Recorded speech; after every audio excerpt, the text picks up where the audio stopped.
9장 7절을 보시면서 혹시 생각나는 어떤 다른 구절이 없으셨던가요? 요한복음 13장에 예수님이 말씀 나오죠. 내가 새 계명을 너에게 주노니 너희가 서로 사랑하라. 그거하고 많이 유사하지 않나요? 근데 거기에 계속 보면 그런 말씀이 붙어서 나와요. 너희가 서로 사랑하라 한 다음에 뭐라 하냐면 내가 너희를 사랑한 것 같이 너희도 서로 사랑하라. 여기서 내 새 계명을 너희에게 주노니 그랬어요. 그러면은 이 사랑하라는 게 그 계명인데 그럼 사랑은 뭐겠어요? 권면하는 거예요? 아니면 반드시 지켜야 하는 어떤 계명이에요? 다 나왔는데 내 새 계명을 너희한테 준다 그랬잖아요. 그 새 계명이 뭐냐? 사랑이거든. 사랑하라. 그러니 사랑하라는 거는 너희가 해도 그만 안 해도 그만 뭐 그냥 대충 해라 이런 거겠어요? 아니면 이건 반드시 해야 된다는 의미겠어요? 반드시 해야 된다는 거죠. 국어사전 가서 보면은요, 국어사전의 정의가 이렇게 되어 있어요. 계명이 뭐냐? 어떤 사회나 집단에 속한 사람들이 반드시 꼭 지키도록 요구되는 규정, 이게 계명이에요. 그러니까 우리 기독교라는 우리 요 공동체 안에 하나님께서 계명을 주셨어요. 그것은 우리가 반드시 지켜야만 되는, 꼭 지켜야만 되는 그런 규범이고 규정인데 그 규범과 규정의 내용이 뭐냐? 한마디로 사랑하라는 거예요. 그래서 우리가 사랑하는 거는 지켜도 그만 안 지켜도 그만이 아닙니다. 반드시 지켜야 되는 계명인 거예요. 여러분이 제일 많이 알고 가장 잘하는 계명이 성경에 뭡니까? 십계명이겠죠. 십계명. 그래서 십계명도 우리 그리스도인이라면은 반드시 지켜야 되는 거 아니겠어요? 그죠? 너희는 우상 숭배하지 말라 그랬으면 우상 숭배하지 말아야지. 기분 따라서 하루는 절간 갔다 하루는 교회 갔다 그러면 되는 거 아니잖아요. 예. 반드시 그 말씀하신 대로 행해야 되는 게 계명이에요. 근데 그 십계명도요. 1에서 4계명, 5에서 6계명 나눠진다 그랬죠? 자, 근데 그 1에서 4와 5에서 6이 뭐예요? 1에서 4는 하나님을 사랑하라였고 5에서 6은 이웃을, 사람을 사랑하라. 이웃을 사랑하라. 그러니까 결국 10계명도 다 묶어놓으면 뭐가 되는 거예요? 한마디로 사랑하라예요. 그러니까 옛 계명과 새 계명이 차이가 있어요? 없어요. 여기 그래서 바울이 요한 사도가 뭐라 그랬어요?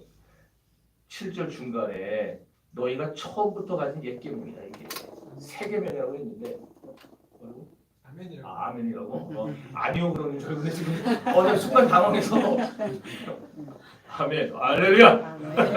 네. 그러니까 사랑하라는 새 계명은 주님이 다시 언급한 거지만은 이게 새 계명이 아니고 원래부터 있던 계명이다.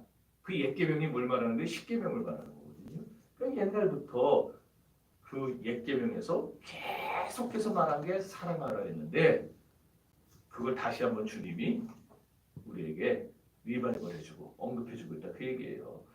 자, 한 번은 서기관이 예수님을 찾아서 물었죠. 선생님, 모든 계명 중에 첫째가 뭡니까? 제일 중요한 계명이 뭡니까? 그랬더니 예수님이 그렇게 대답하셨어요. 첫째는 내 마음을 다하고 목숨을 다하고 뜻을 다하고 힘을 다하여 주 너의 하나님을 사랑하라. 이것이 크고 첫째 되는 계명이요. 둘째는 이것이니 내 이웃을 내 자신과 같이 내 몸과 같이 사랑할지니라. 이것이 선지자요 율법이라고 했어요. 왜 우리가 서로 사랑해야 되느냐?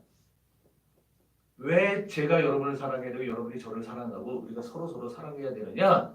우리 안에는요 거듭난 사람들의 안에는 하나님의 성령이 내주하고 계시기 때문에. 그러니까 내가 사랑하고 싶어요. 내가 이제 저 사람을 사랑해야지 그래서 사랑하는 게 아니고 성령이 이 안에 계시면은요 그 성령이 사랑하게 하시는 거예요. 성령이. 그래서 구원받은 기독교인들은 마땅히 사랑이 나와야 되는 겁니다. 마땅히.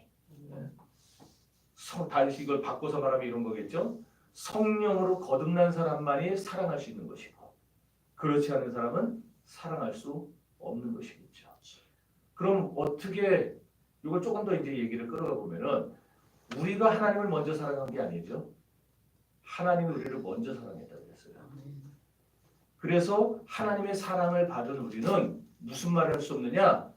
난 절대로 사랑할 수 없어. 절대로 사랑 안 할 거야. 이 말을 못해요. 왜? 우리가 먼저 말할 수 없는 사랑을 받았고 그 사랑으로 내가 하나님 앞에 용서함 받고 주님의 성령이 내 안에 들어와서 나를 주장해 가시고 있는데 내가 그 엄청난 사랑을 받아놓고 나는 다른 사람 사랑 안 할 거야. 나는 하나님 사랑 안 할 거야. 이게 성립이 안 되는 거예요. 애초에. 그러니까 하나님의 구원을 받은 자는 성령이 내주하는 자는 당연히 시켜서가 아니고 강요가 아니고 자연스럽게 하나님을 사랑할 수밖에 없고 사람을 사랑할 수밖에 없는 거예요. 그래서 예수님이 거듭거듭 말씀하시는 게 주님이 우리에게 부어준 그 사랑으로 너희도 서로 사랑하라 그 말을 하고 있는 거예요. 마가복음 3장 17절에 보면은요 요한과 야고보의 별명이 나옵니다. 그들의 별명이 뭐였어요?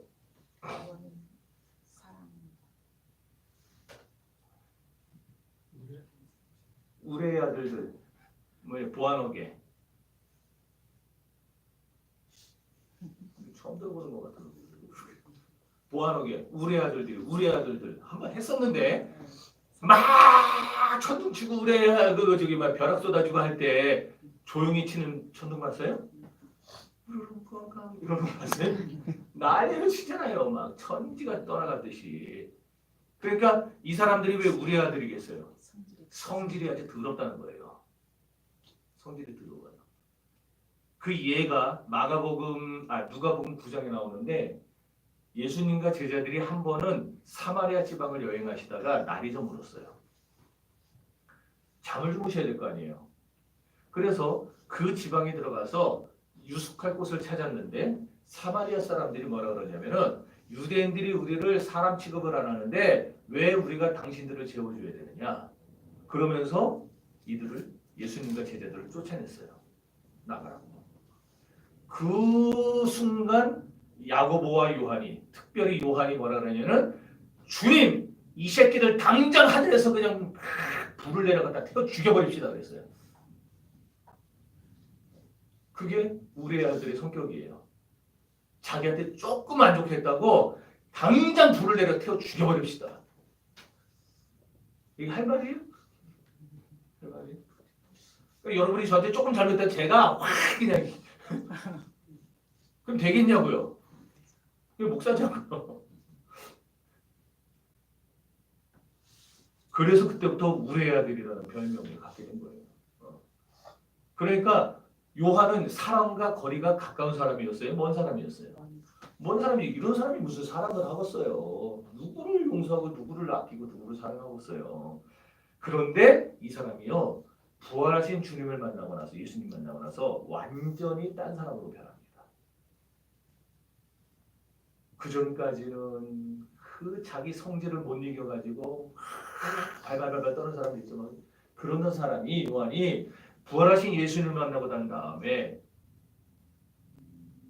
그 예수님 앞에서 변화되기 시작하는데 가장 큰 변화가 뭐냐니까 사랑할 줄 모르는 요한이 사랑하기 시작하는 거예요.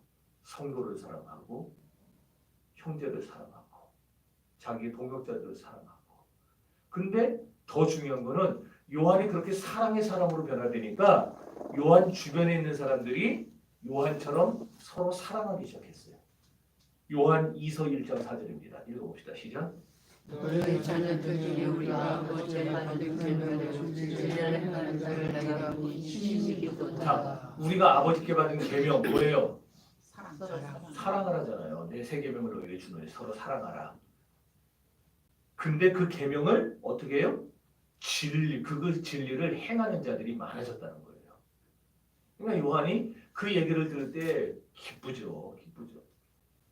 우레의 아들이라는 별명을 붙을 정도로 격정적이었고 다혈질이었던 요한 사도가 예수님 만나 사랑의 사람으로 변화가 됐어요. 그렇다면 오늘 저와 여러분도 성령 충만 받으면 예수로 인해 우리가 새 사람이 되면 우리도 사랑의 사람이 될 수 있을 줄 믿습니다.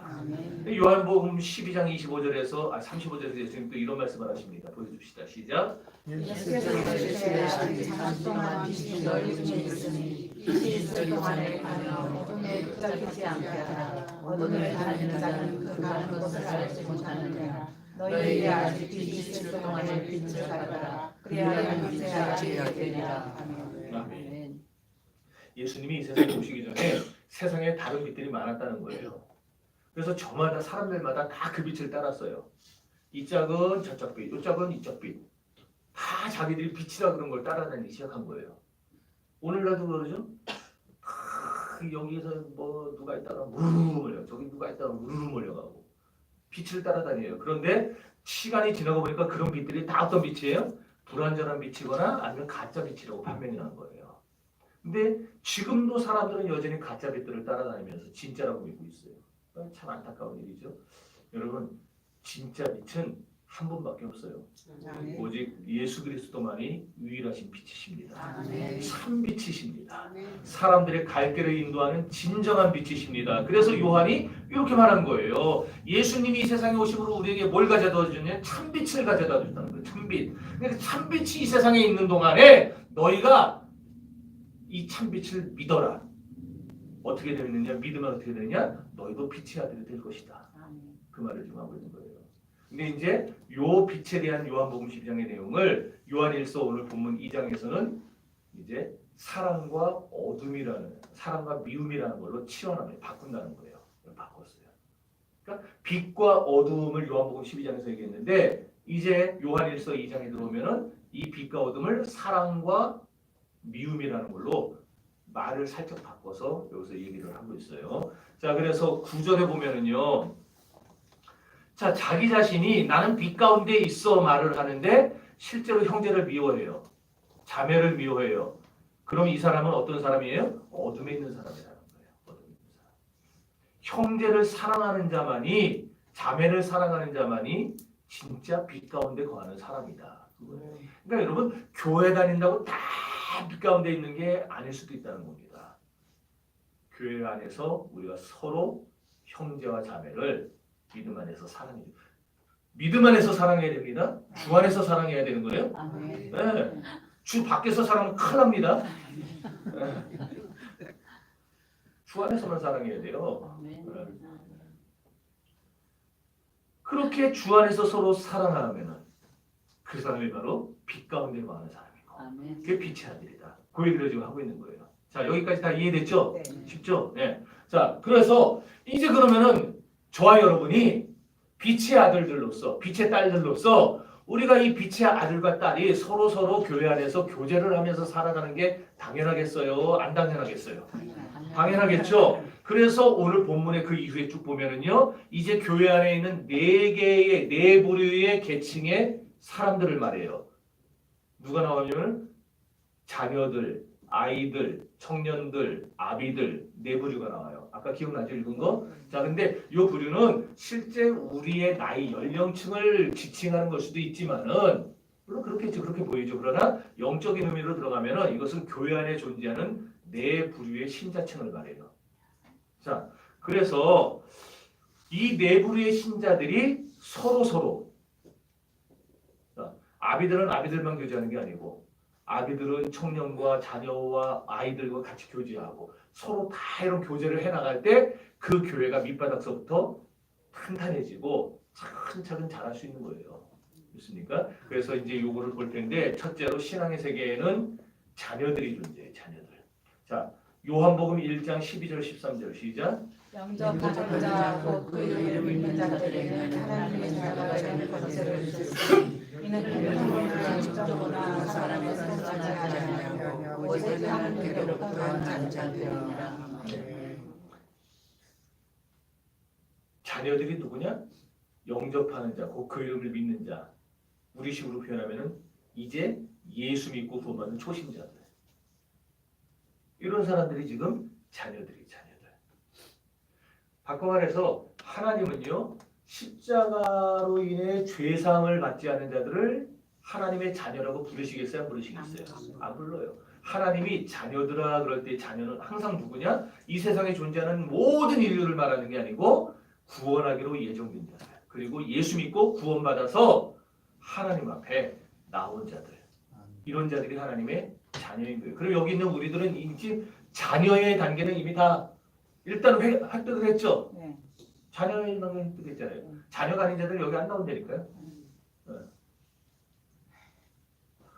자, 그래서 물론 우리가 죄 사함 받고 하나님의 자녀가 됐지만 우리가 계속해서 죄를 지어야 안 지어요? 지어요. 오늘 여기 오기 전에도 죄를 짓고 왔어요. 그러나 근본적으로는 우리가 예수 믿는 그 순간에 하늘 법정에서 재판장 되시는 하나님이 우리의 모든 죄 문제를 법적으로 다 해결을 무죄 선언을 해주셨어요.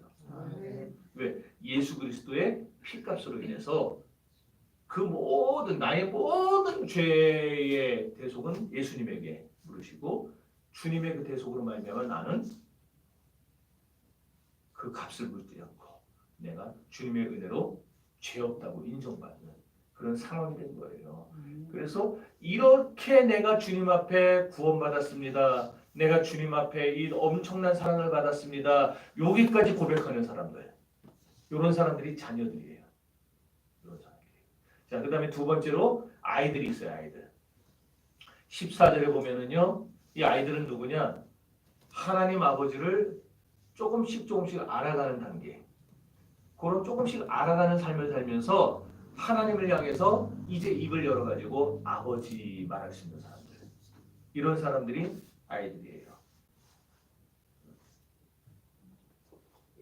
영적인 초신자에서 이제 어느 정도 자라서 애가 된 거예요. 애들이 되면은 아빠, 엄마, 밥 줘, 뭐 이런 간단한 단어들 할 수 있는 것 같이. 오늘 신앙의 세계에서도 아이들이 되면은 하나님을 향해서 간단한 기도를 해요. 간단하게 하나님과 교제를 해요. 그럼에도 불구하고 아이니까 여전히 영적으로 미성숙하겠죠. 여기는 미성숙해요. 애들의 특징이 뭡니까? 애들의 특징이 자기밖에 모르는 거예요. 자꾸 달라고만 하고 자기밖에 모르고 그러니까 시기하고 질투하고 싸우고 이거잖아요. 애들만 놔두고 어디 나갔다 보세요. 요즘 애들은 안 싸우잖아. 부산 애들은 안 싸우죠. 착해서. 아, 우리 삼남매는요 아주 귀찮게 싸웠어요. 엄마 아빠만 나갔다면 아주 그냥 삼국지였어요. 어떤 날은 고기 펴먹고 한 명 괴롭히고 계속 싸워요. 왜 싸우느냐? 형이 좀 더 나보다 많이 가지면은요 벨이 꼴리는 거예요. 누나가 나보다 앞서가는 꼴을 못 봐요. 그래서 싸워요. 이렇게 우리가 하나님이 아버지시다라는 것까지는 알아도 이기심의 껍질을 깨뜨리지 못한 아이들은 자꾸 싸우는 거예요. 그래서 교회에서도 자꾸 싸우는 사람들은 아직 애들이에요. 애들. 싸우는 사람들. 그러니까 싸우지 마세요. 모든 신자는 애 수준에 머무르면 안 돼요. 애들은 교회에 있어야 돼요? 없어야 돼요? 있어요. 반드시 있어야 돼요. 애들이 많아야 돼요. 많아야 돼요. 우리 교회 애들이 많아야 돼요. 그런데 언제까지 그 애들의 수준에만 머물러서 안 되는 거죠. 자라야죠. 그죠? 성숙해져야 됩니다. 근데 고린도 교회는요 성숙한 성도가 없었어요. 그 사람들 모두가 다 어린아이 같았어요. 그래서 고린도 교회 특징이 뭐냐? 교회에 5만 가지 갈등과 문제가 꽉 차 있었습니다. 고린도전서 3장 1절입니다. 시작. 형제들아 내가 신령한 자들을 대함과 같이 너희에게 말할 수 없어서 육신에 속한 자 곧 그리스도 안에서 어린아이들을 대함과 같이 하노라. 아멘. 고린도 교회 성도들을 이 성숙한 사람이 없다 보니까 애들처럼 대하는 거예요. 바울이 얼마나 속 터지겠어요. 몇 년이 지나도 계속 애들만 저러고 있으니까. 어린아이들은요 특징은 깊은 말씀의 세계로 들어가는 거를 못 견뎌요. 힘들어요. 지루해하고 감당을 못해요. 조금만 저기 하면 막 딴짓하죠. 애들이 그래도 우리 교회는 애들이 많아야 되고 그렇지만 하나 더 있어야 된다면 애들은 자라야 됩니다. 여기 아까 우리는 이미 다 자녀의 단계는 됐다 그랬어요. 지금 애들의 단계에 머물러 있는 분이 있어요? 뭐 알아서 대답해 주세요. 세 번째로 어떤 단계가 있느냐? 청년들이죠. 청년들. 교회에. 자, 청년. 우리 인생에 있어서도 청년기로 황금 게 아니에요? 그러잖아요. 아침에 일어나면 우리 연세 드신 분들 막 이러죠. 이거 왜 이래요 이거? 절여서 피 한 통 해가지고 하는 거죠. 청년들이 그런 거 봤어요? 아니요. 청년들이 이러면요 이해를 못해요. 저도 그래서 우리 어머니 옛날에 이거 할 때 도대체 저걸 왜 할까? 근데 요새 제가 한다니까요. 청년의 시기는 무한한 기회가 주어진 시기들이에요. 얼마나 큰 축복을 받은 시기입니까? 그런데 영적으로도 이 청년의 시기는 참 축복을 받은 시기인데 세 가지로 묘사했어요. 청년들아 내가 너희에게 쓰는 것은 너희가 악한 자를 이기었음이라 그랬어요. 이 구절은 완료형 능동태입니다. 완료형 능동태. 그러니까 이미 잘 이해하셔야 돼요. 말씀에 지배받기 시작한 자들이 청년들이에요. 하나님의 말씀에 확 잠겨가지고 그 말씀에 지배받으면서 사는 사람들, 내 뜻대로 살지 않고 늘 하나님의 뜻대로 살려고 하는 사람들. 그런데 그래도 우리가 실패할 때가 있어요, 없어요? 있죠. 그러니까 이렇게 말씀에 지배받은 사람들도 전혀 실패를 안 하는 게 아니고 이런 청년들이 살다 보면 갈등도 겪고 사탄과도 싸워야 되지만 궁극적으로는 승리할 거다. 그걸 말해주는 거죠. 그래서 14절에 청년들아 내가 너희에게 쓴 것은 너희가 강하고 하나님의 말씀이 너희 안에 거하시며 너희가 흉악한 자를 이기었음이니라. 그렇게 말씀한 거예요. 여기서 강하다는 건 체력이 강한 거, 막 힘 강한 게 아니고 영적인 능력이 있다는 거예요. 그래서 교회는요 청년들이 많아져야 됩니다. 젊은 사람들도 많아져야겠지만 영적으로 능력 있는 청년들이 많아져야 돼요. 그건 나이에 상관없어요. 그죠? 70 노인도 영적인 능력이 충만하면 되는 것이고 70 노인이 아니지. 젊은 오빠, 누나들 영적으로 충만해지면 영적으로 충만해지면 돼요. 그래서 이런 사람들 이렇게 말씀의 지배를 받고 자기 삶에 적용하고 그리고 신앙의 영적 성숙을 이루어낼 수 있는 사람들이 청년들입니다. 마태복음 4장 예수님이 마귀에게 시험 받으신 장면이 나오죠. 그때 뭘로 물리치시냐면은 말씀으로 물리치세요. 말씀으로. 여러분들도 그런 경험 있지 않아요? 도덕적이거나 윤리적인 어떤 시험들이 왔을 때 막 넘어지려고 했을 때 마음속에 갑자기 여러분이 옛날에 암송했던 구절이나 아니면 요즘에 묵상하고 있는 어느 구절들이 확 여기 깨달아지면서 그 말씀이 나를 붙잡아주는 경험, 죄 짓지 않도록 나를 딱 잡아주는 경험, 그런 거 있지 않으세요? 네. 그런 것이 바로 영적인 성숙기에 도달한 청년들의 모습이에요. 자, 그 다음에 네 번째 마지막으로는 아비들이 있어요. 아비들. 이 아비들은 누구냐? 태초부터 계시며 우주 만물을 섭리하시는 하나님의 모든 것을 깊이 하는 자들이라고 했어요. 그러니까 청년들이 참 영적인 능력이 있고 좋지만 그들보다 한 단계 더 영적으로 깊이 들어가는 성숙한 사람들. 이런 사람들이 아비예요. 자, 이 아비들의 특징이 뭐냐? 13절 보면은요. 아비들아 내가 너희에게 쓰는 것은 너희가 태초부터 계신 이를 알았으며 알았다는 말은요. 지식적인 알미 아니고 체험적인 알미입니다. 다시 말해서 남들이 알려준 하나님이 아니고요. 내가 직접 체험한 하나님이 있는 사람이 아비예요. 그러니까 우리 교회에 하나님은 이런 분입니다. 하나님은 이렇습니다. 하나님 우리에게 이렇게 해주십니다. 제가 아무리 얘기해서 그거 듣고 하나님은 그런 분이구나 이렇게 하는 거 말고 여러분들이 설교를 듣고 하나님 나도 저런 하나님을 경험하게 해달라고 나도 저런 하나님을 만나게 해달라고 해서 그 하나님을 여러분이 딱 만나는 거 그렇게 해서 하나님을 알아가는 거 하나님 진짜 이런 분이구나 이게 아비들이에요.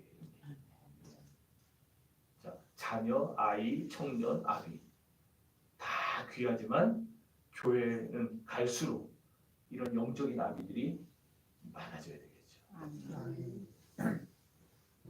그래서 토마스 칼라일이라고 하는 아주 유명한 사상가가 있어요. 그 사람이 그런 말을 했어요. 우리 시대가 요구하는 하나님의 사람은 하나님을 소문으로 말해주는 사람이 아니라 체험으로 영혼에 부딪혀서 하는 사람이다. 똑같은 말이죠. 제가 그러니까 머리로만 하는 하나님은 소용없다는 거예요. 지식적인 하나님, 그건 책을 보면 얼마든지 나와요. 그런 하나님이 중요한 게 아니고 내가 직접 경험해보고 체험해보고 하나님의 그 말할 수 없는 사랑을 느껴서 하루 종일 그 사랑만 생각하면 눈물만 흘리는 그런 체험들이 우리 안에 있어야 됩니다. 있습니까? 아멘. 우리 다 같이 하나님과 깊은 영적 교제의 경험을 하게 되는 아비들이 되시기를 바랍니다. 말씀과 기도를 통해 주님을 더 깊이 알아가시기를 바랍니다. 디모데후서 1장 12절을 읽어봅시다. 이로 말미암아 내가 또 영향을 받되 부러워하지 아니하며 내가 믿는 자를 내가 알고 또한 너희가 따라갈 것을 하나까지 그가 능히 지킬 줄을 확신합니다. 얼마나 놀라운 고백인지 몰라요. 여기 보니까 내가 믿는 자를 내가 알고 그랬어요. 바울은 자기가 믿는 하나님을 자기가 안 돼요. 이 알미 뭐라고요? 아까? 체험. 바울은 진짜 체험 많이 했죠? 바울은 하나님을 깊이 알았어요. 우리가 결혼하기 전에는요, 상대방을 확실히 몰라요. 그러나 결혼하고 나서 부부가 되고 나면은 그 사람에 대해, 남편에 대해서 아내에 대해서 우리가 아주 자세한 부분까지 다 압니다. 이게 체험적인 알미예요. 이렇게 4단계의 영적 연령층을 말하고 나서 요한사도가 이제 오늘 본문에서 마지막으로 말하는 것은, 그렇다면은 이제 성숙한 신자, 우리 성숙해져야 되는데 우리 성숙해진 신자들은 어떻게 살아야 되느냐, 이걸 말해요. 어떻게 살아야 되느냐, 따라합시다. 사랑하라. 사랑하라. 세상을 사랑하지 말라. 세상을 이거 사랑하지 두 말라. 가지예요. 사랑하는 건 누구를 사랑하라는 거예요? 하나님 사랑하고 여러분을 사랑하고 이웃을 사랑하고. 그럼 사랑하지 말라는 건 뭘 사랑하지 말라는 거겠어요? 세상을 사랑하지 말라. 자, 형제자매는 사랑해야 됩니다. 그러나 세상은 사랑하면 안 돼요. 그럼 우리가 사랑하지 말아야 될 세상은 도대체 뭘 말하는 거냐? 세상이라는 말 속에 3가지 의미가 들어있어요. 첫 번째 의미는 우리가 살아가고 있는, 밟고 있는 이 땅, 이 지구를 말해요. 근데 하나님이 지구를 미워하라 그랬겠어요? 그건 아니겠죠. 만물은 선하게 창조됐어요. 하나님이 보시기에 좋다 그러셨어요. 그러므로 지구는 미워할 대상이 아니고 사랑해야 될 대상이겠죠. 두 번째 의미는 그럼 뭐냐? 우리가 세상에 살고 있는, 같이 살고 있는 인류를 말해요. 그러면 하나님이 또 인류를 미워하라 그러셨을까요? 그건 아니겠죠.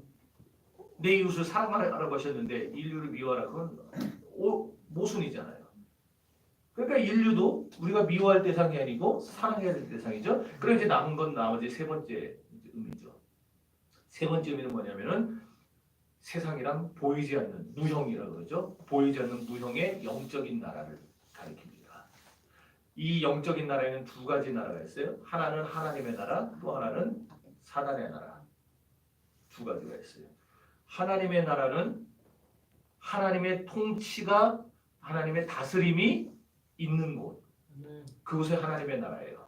그래서 하나님의 다스림이 점점 넓어지면 하나님의 나라도 점점 넓어지고 확장되는 거겠고, 반면에 하나님의 말씀이 다스리지 못하고 하나님의 통치가 넓어지지 못하면 저쪽 지역은 다 누구의 영역이 되어버리는 거예요?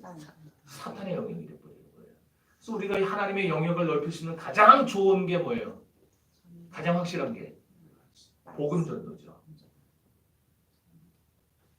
주님을 증거하는 거예요.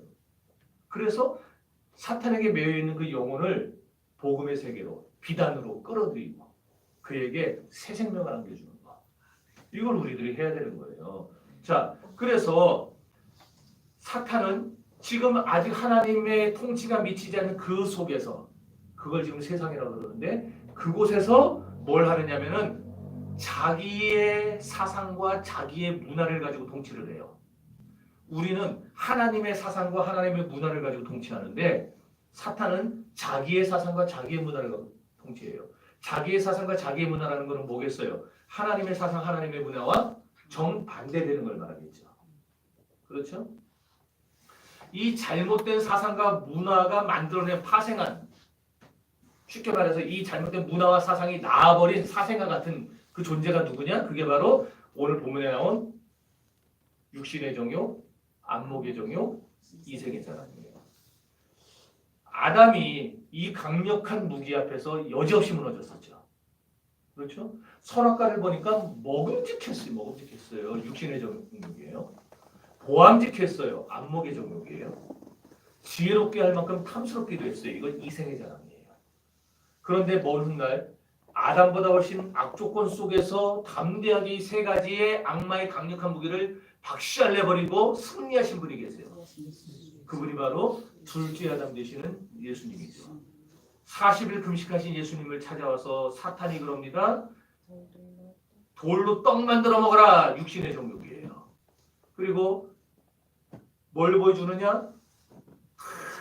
높은 산에 올라가서 세상에 그 모든 걸 보여줘요. 안목의 정욕이에요. 그리고 나중에 성전 꼭대기 올라가가지고 천하만국의 영광을 보여줘. 내게 전하면 내가 이거 다 너한테 주겠다. 너한테 주겠다. 아니죠. 성전에서 뛰어내리라 그랬죠. 높은 산에 올라가서 천하만국의 영광을 보여준 거 그게 안목의 정욕이고 성전 꼭대기에 가서 뛰어내리라 그러면 천사들을 받을 거다. 그거죠. 세 번째가. 근데 그게 바로 이생의 자랑이에요. 자꾸 나를 되도 않는 그런 어떤 무의미한 그 자랑, 오만 이런 것들. 근데 예수님이 이걸 다 이기셨다는 거예요. 오늘 저와 여러분들이 신앙적으로 성숙해져야 되고 성숙해지게 될 때 우리는 이런 사단의 문화, 사단의 사상들을 깨뜨릴 수 있는 힘을 가지게 됩니다. 사탄은 지금도 쉴 새 없이 이 세 가지 무기로 우리를 공격하고 우리를 무너뜨리려 발악하고 있다는 사실을 잊지 말아야 돼요. 그러므로 요한일서 2장 15절은 이렇게 육신의 정욕과 안목의 정욕과 이생의 자랑으로 우리를 공격하고 파괴하려 드는 사단의 세상을 사랑하지 말아라고 얘기하는 거예요. 세상을 사랑하지 말라면 이 세상을 사랑하지 말라는 게 아니라 이 사단에게 잡혀서 저렇게 죽어가고 저렇게 정말 하나님에게 대항하고 있는 저 세력들, 저 어둠의 영적 주관자들, 그들을 사랑하지 말라. 그걸 부러워하지 말라는 거예요. 여러분 이 세상은 신속하게 지나갑니다. 17절 보세요. 오늘 보면 17절. 자, 읽어봅시다. 시작. 이 세상으로 그 정욕도 지나가되 오직 하나님의 뜻을 행하는 자는 영원히 거하노라. 이 세상도 정욕도 지나가요. 근데 여기 신속히라는 말 빠져. 신속하게 지나가요. 그런데 누구만 영원해요? 하나님의 뜻을 행하는 사람만 영원해요. 사랑하는 성도 여러분, 오늘 요한 사도가 성숙한 그리스도인이 어떻게 살아야 될지 확실하게 가르쳐줬어요. 우리는 서로 사랑해야 됩니다. 아멘. 옆에 분 쳐다보세요. 사랑합니다. 사랑합니다. 다른 옆에 분도 쳐다보시고 사랑합니다. 네. 사랑합니다. 사랑합니다.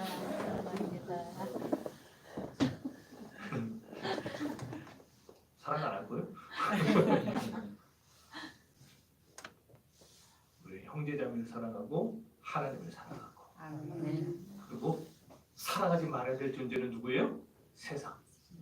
세상은 누구라고요? 사단의 세력들. 그런 사단의 문화와 사상들 이런 것들을 사랑하지 마세요. 이게 진짜 성숙한 그리스도인의 모습이라는 거예요. 그러면 우리가 혹시라도 내가 그런 세상을 사랑하게 되면 어떤 일이 벌어질까? 고린도전서 11장 32절에서 바울이 말합니다. 우리가 판단을 받는 것은 주께 징계를 받는 것이니 이는 우리로 세상과 함께 정죄함을 받지 않게 하려 함이라. 무슨 말이에요? 우리가 세상을 사랑하는 자들은요 마지막 날 세상과 함께 정죄받을 거라는 거예요. 누가 정죄하겠어요? 우리를? 심판자 되시는 예수 그리스도께서 우리를 정죄하시겠죠. 백보자 심판에서. 그러므로 이제 결론을 냅니다.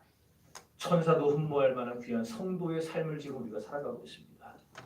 그러니 이 귀한 삶을 누리면서 우리 끝까지 서로 사랑하되 세상은 사랑하지 않는 믿음의 사람들이 되시기를 바랍니다. 아멘. 주님의 뜻을 따라 사랑하는 저 여러분들이 되시기를 주의 이름으로 축원합니다. 아멘. 기도합시다.